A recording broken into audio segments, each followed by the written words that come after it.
We're going to start here with disaster compounded by disrespect. There is no other way to describe what's happening tonight at the MH17 crash site than chaotic and infuriating. The debris field in eastern Ukraine is being guarded by pro-Russian rebels, some of them allegedly drunk, who are restricting the activities of international investigators.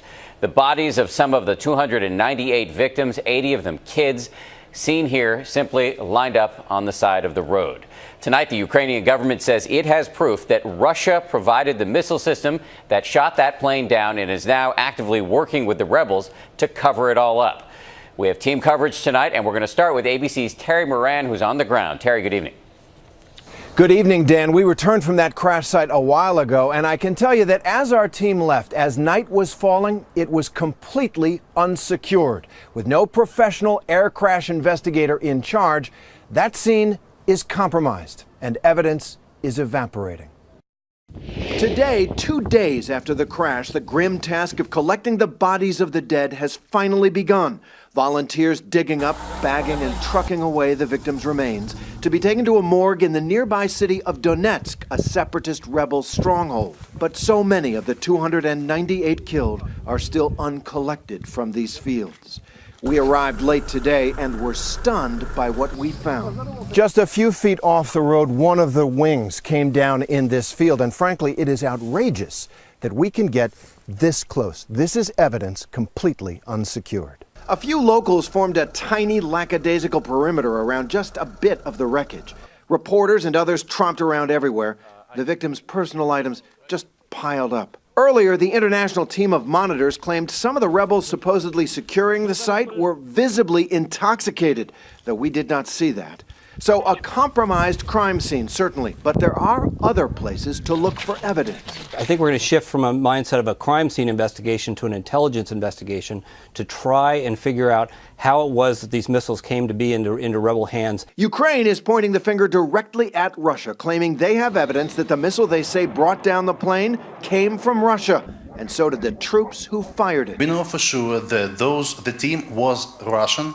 They were Russian citizens operating Book M1, and they came from the territory of Russian Federation together with the missile launcher. And then there's this, that same Russian mobile missile launcher in Ukraine, headed yesterday for the Russian border with 2 of its launch tubes empty. It's a race against time and the chaos of the crime scene to determine what really happened to Flight 17. Those quiet fields we visited today have become another battlefield, and the casualty may be truth. Dan? Terry Moran reporting on the chaotic and infuriating scene on the ground in eastern Ukraine tonight. Terry, thank you. So let's bring in now ABC News aviation consultant John Nance, who's in Seattle. John, given how thoroughly contaminated this crime scene now is, how badly does that set back the investigation? It sets it back a little bit, Dan, but not as bad as you might think, because here we're not dealing with a mystery of how the airplane came out of the sky. What we're looking for is evidence of what explosive brought it out of the sky, and especially if we've got anything that we can get that has pitting on it and residue that would be traceable back to a particular type of missile. So that might tell us how the plane came down, what kind of missile was used, but it won't tell us who fired the missile or why. How do we figure that part out? I think that's the question that's going to have to be answered by a lot of basically bringing together of intelligence, because we know that a lot of tracking is out there from where the missile had to come from. Some of it will possibly be discernible from the wreckage, but I think most of it is going to be from other evidentiary factors. John Nance, thank you.